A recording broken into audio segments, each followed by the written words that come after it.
All right. Good afternoon, everybody. It's Meteorologist Alex Carter with you in the Fox 54 Digital Weather Center. Another edition of Weather Aware Live. So if you're joining us, let us know where you're listening from. Always fun to see where we have a viewer who has a question about the forecast. Tonight we're going to get some rain, but it's going to be a little bit later in the evening. So for our early evening shows coming up tonight at 5 and 6:30, not going to see a whole lot out there, but it's going to be past about, say, 7, 8, maybe even as late as 9 to 10 o'clock for some of you this evening. That's when the brunt of the rain begins to move in. It's going to be a rainy night here in the CSRA. Showers, thunderstorms, thunder and lightning. You could hear some of that in the early overnight hours as late as midnight to 1 a.m. So we're going to be tracking that, previewing it here on Weather Aware Live as well. If you got a question, drop it in the comments. I can see those. And there we go. Jenny, yes, indeed. So good afternoon, Jenny. Good afternoon, Tabitha. It's hot. It's muggy. That's what both of you have said. And there's no doubt about it. We are expecting some more high heat that's building in. Now, in comparison to what we saw about a month ago, this is a walk in the park. And, in fact, the humidity could be dropping for much of next week. We'll actually talk about what the reason behind that is coming up in just a moment. Jenny says she's digging up the potatoes, and there we go. There you have it. It's pretty hot outside. We got lots of sunshine today, and the heat index is blistering. Let's go ahead and show you that. Feels like temperatures. They are anywhere from, say, the upper 90s to low 100s today. And the further you are towards the coast, the hotter it is. 99 to 103 is what it's feeling like out there in Augusta, Barnwell, Allendale at 103, Millen at 103. A little bit more cloud cover in our northwestern counties has been keeping you guys just slightly cooler today, feeling still like 98 degrees. And you see radar's pretty quiet right now. Only shower that we have is developing into a weak thunderstorm. It's closer to Fairfax and southern Allendale County, near the Barton community and between State Road 3. That's really all we have right now. But that shows you where there's actually a lot of action today. This is what's headed our way tonight. So that's why we have a lot of rain headed in our general direction. And I'm looking at this, and I'm going to show you the overall setup behind this too. So I'm going to give you a different look at radar, and I'm going to show you kind of what's behind this whole thing. You know, last week we were talking about a Gulf low that was going to bring us that moisture for the weekend, which is what brought us some rain chances here and there. That low is now moved inland. It's right over Montgomery, Alabama right now on I-85. That's the roadway that takes you into the Atlanta metro. That area low pressure there, that's what's moving on a beeline path across the two-state, and it's pretty much going up I-85, as you see there. So it's going to be moving to the north and to the east, and what's pushing it that way is this cold front that is to the north of us, in the Mid-South, Kentucky, Tennessee, Arkansas, those places. And that front's not moving too much until later on this weekend, and then it's going to get out of our way a little bit. But we are anticipating some showers and thunderstorms out ahead of that front. Tonight, I think we'll get a breather by this time tomorrow, and then we're going to resume that on Friday. So we're going to show you the forecast and kind of break things down here as well. Tabitha, to answer your question, we're not expecting severe weather tonight, but some of these storms will be a little heavier. You know, we got some gully washers with thunder and lightning, and some of that could be frequent. So you could hear some pretty loud booms of thunder tonight as this begins to roll in, but not to worry. We are not anticipating severe weather this evening. So if you have comments, again, feel free to let those in the comments section. I can see those and track those as we're here in our Digital Weather Center, so I always love answering your questions. But tonight's storms, let's go ahead and get to that. So here is what we're expecting. And I've already fast-forwarded the futurecast closer to, say, 7, even 8 o'clock tonight. Because up until the late evening, we're not expecting a whole lot of rain, hardly any. Then let's take it, and you would say, well, this is actually going to be moving in from the west. You'd think, oh, it's all these. To a degree, it's more coming from the south tonight. You see that big batch moving in, and this is at 10:30. And look at that, all that rain with thunder and lightning, and we could even see some short-lived minor road ponding this evening. So if you're watching us and you got to be out on the roads late tonight, or if you know anybody who has to be out on the roads late tonight, just let them know they could be navigating some very heavy rain that could lead to hazardous travel. Just want to give them a heads up as we head into the late evening and early overnight hours. More of this is going to be piling up as that low moves further inland. Lows stir up rain and clouds, remember? So as they're closer to you, that's what produces a lot of it. There it is into the overnight. This is at midnight, 1 a.m., 2 a.m., and we're seeing blanketing rain. We could get some decent totals tonight. I'm talking anywhere from maybe 1 to 2 inches of rain. So just a heads up, I think that is something that we'll be monitoring tonight. Could have some flood advisories. Could have maybe a flash flood warning here and there. The good news is this is all happening during the sleeping hours time frame. So once this rain piles up, it's going to be during the overnight. That's a good thing. And hopefully conditions will start to dry out at least a little bit tomorrow morning. This is at 6:30. For the morning commute, some of us will be dry and cloudy with some leftover wet ground. Others could run into a few showers to kick things off as early as, say, 6, 7, 8 o'clock in the morning. And if you head out at 5 o'clock, you'll more than likely run into some rain. There it is at about, say, 8 to 9 o'clock. I still think we'll see some lingering showers up until 10 a.m. Thursday, but it's not going to be that many. And then past then, Thursday is a tale of two halves. So tonight and early tomorrow morning, that's your main window for rain, which is the least disruptive time frame. We'll take that. Tomorrow afternoon, warming up, low 90s. Low storm chances tomorrow afternoon and evening, not widespread storm chances. So we're going to be in the low to mid 90s for highs. We'll be in the 80s for much of tomorrow evening. Your heat index not too bad for tomorrow.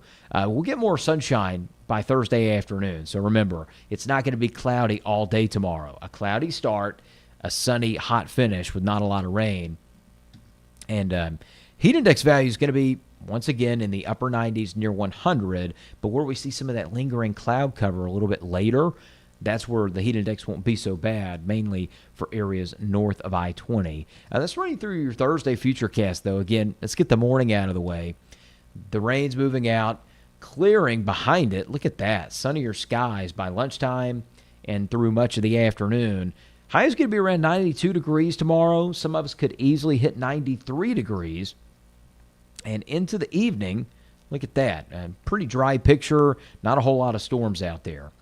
Then we get to your 7-day forecast here, and we're not done with the rain chances just yet, okay? So I don't want you to think that we're completely done with those. Tomorrow in the afternoon and evening, we more than likely get a breather. Friday, more scattered thunderstorms are possible. A few storms possible on Saturday, but I think our highest rain chance past tonight over the next 7 days is going to be Friday afternoon and evening. Plan accordingly for your Friday night plans. I'm telling, don't cancel them. Again, just keep a rain jacket handy just in case. So let's dive into Friday a little bit. Expecting a sunny start, unlike tomorrow. So remember, Thursday is cloudy, then sunny. Rain happens in the morning, not in the afternoon. Friday starts out the inverse, the opposite, what we typically see in the summer, which is sunny skies in the morning with dry weather. The afternoon brings hit or miss pop-up thunderstorms, but it's not going to be many. Not going to be a whole lot of that time frame. And you see it there in the evening, just some hit or miss pop-up showers and storms. Not expecting widespread coverage at this time, but we will have at least a decent chance of a few of those downpours. Past then, scattered storms possible on Saturday. Not expecting a lot of those, so don't cancel your plans. And then Sunday and early next week. You see how it's just sunny, hot, and dry. Not a whole lot of rain. That actually has to do something with the tropics. So before we get into that, I'm going to monitor your questions again and make sure that I've answered those. Jerry, that is correct. That is what we call good old-fashioned sleeping weather.